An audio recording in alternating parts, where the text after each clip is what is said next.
Olá, pessoal! Bem-vindos ao nosso canal. Hoje, vamos mergulhar na mente de um dos pais da sociologia, Émile Durkheim. Já se perguntou por que agimos de certas maneiras, mesmo sem perceber? Ou como a sociedade consegue se manter unida, apesar de sermos todos tão diferentes? Durkheim tem respostas fascinantes para essas perguntas e vamos desvendá-las juntos. Para começar, Durkheim olhava para a sociedade de um jeito único. Ele não a via apenas como um amontoado de pessoas. Para ele, a sociedade é uma entidade com vida própria, uma realidade que existe fora de nós e que tem um poder imenso sobre nossas vidas. É como se fôssemos atores em um grande palco e o roteiro já estivesse parcialmente escrito pelas regras e normas sociais. A grande missão da sociologia, segundo ele, era entender essa realidade e suas leis.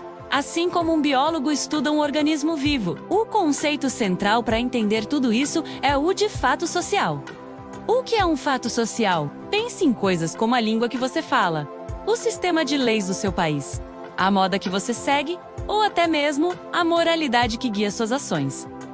Você não inventou nada disso, certo? Você nasceu em um mundo onde tudo isso já existia. Fatos sociais são exatamente isso. Maneiras de agir, pensar e sentir que são externas ao indivíduo e que exercem um poder sobre nós, nos obrigando a segui-los. Vamos detalhar as 3 características principais de um fato social. Primeiro, eles são exteriores. Eles não nascem com a gente. Nós os encontramos prontos na sociedade. O português que falamos, as leis de trânsito, os costumes de casamento.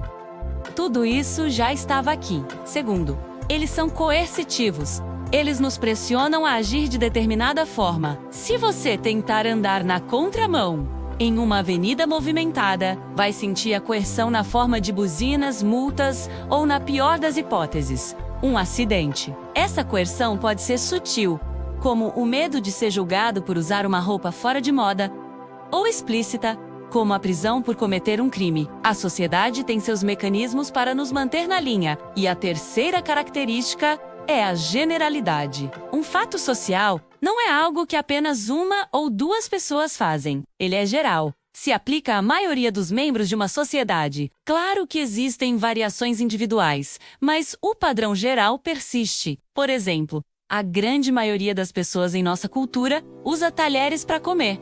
Isso é geral. A sociologia de Durkheim se interessa por esses padrões, não pelas exceções. Ele queria encontrar as leis que regem o comportamento social. E para isso, era preciso olhar para o que é comum a todos. Então, como Durkheim propunha estudar esses fatos sociais? Ele dizia que devemos tratá-los como coisas. O que isso significa? Significa que o sociólogo precisa ser objetivo, neutro. Ele deve deixar de lado suas próprias opiniões, seus preconceitos e ideias pré-concebidas.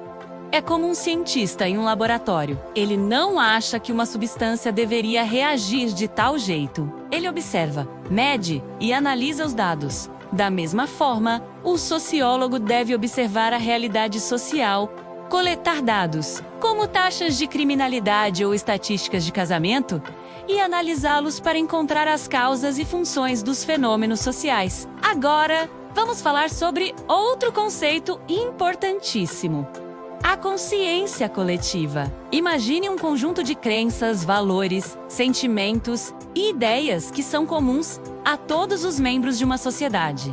Isso é a consciência coletiva. Ela é a base moral e cultural que nos une. É o que nos faz sentir parte de um grupo, o que nos dá um senso de pertencimento e identidade. Pense no patriotismo, nos valores religiosos compartilhados, ou na ideia de que roubar é errado. Tudo isso faz parte da consciência coletiva. Ela não é a soma das consciências individuais. Ela é algo maior, uma força que paira sobre todos nós, moldando o nosso comportamento e garantindo a coesão do grupo. E essa coesão social, essa cola que mantém a sociedade unida, era a grande preocupação de Durkheim. Ele identificou 2 tipos principais de solidariedade social, que correspondem a diferentes tipos de sociedade. A primeira é a solidariedade mecânica. Ela é típica de sociedades mais simples e tradicionais, como tribos ou pequenas vilas. Nessas sociedades, as pessoas são muito parecidas entre si. Elas compartilham as mesmas crenças, os mesmos valores, realizam as mesmas tarefas. A individualidade é baixa, a coesão vem dessa semelhança. A consciência coletiva é muito forte e cobre quase todos os aspectos da vida. Qualquer um que desafia as normas do grupo é punido severamente, porque isso é visto como um ataque à própria existência da comunidade. Já nas sociedades modernas e complexas, como as nossas, temos a solidariedade orgânica. Aqui, a situação é o oposto. As pessoas são muito diferentes umas das outras. Pense na quantidade de profissões que existem hoje: médico, engenheiro, artista, programador, youtuber.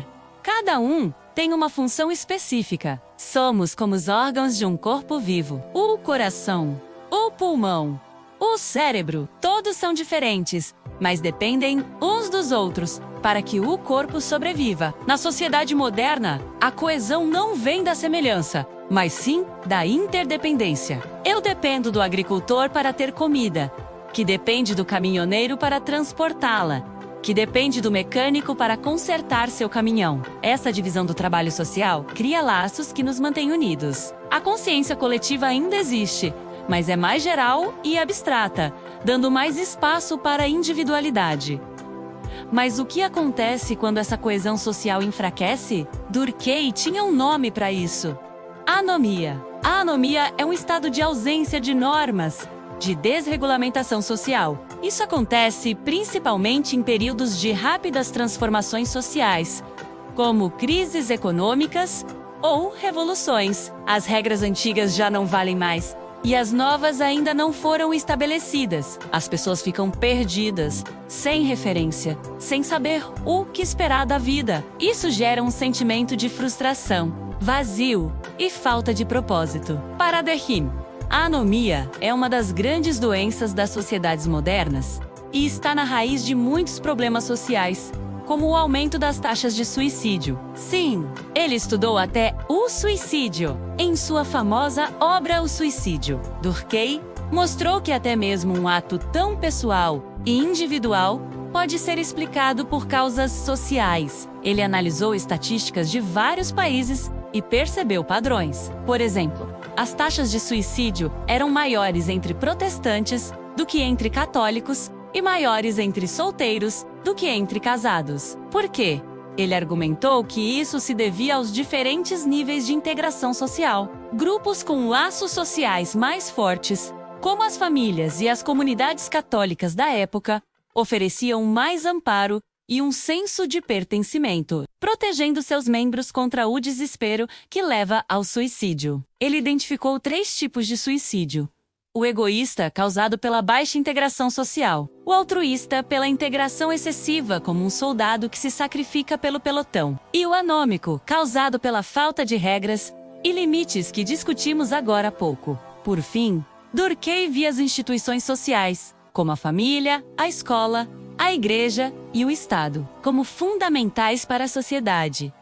Elas são os órgãos do corpo social. Cada uma tem uma função específica para manter a ordem e a coesão. A escola, por exemplo, não serve apenas para ensinar matemática ou história. Sua função social principal é transmitir os valores, as normas e a moral da sociedade para as novas gerações. É na escola que aprendemos a disciplina, o respeito às regras e a convivência em grupo. As instituições são as ferramentas que a sociedade usa para materializar a consciência coletiva e garantir que os fatos sociais sejam passados de geração em geração. Resumindo, a sociologia de Émile Durkheim nos oferece uma lente poderosa para enxergar o mundo. Ele nos ensina que não somos seres isolados, mas profundamente moldados pela sociedade em que vivemos, através dos conceitos de fato social, consciência coletiva e solidariedade. Ele nos mostra como a ordem social é construída e mantida.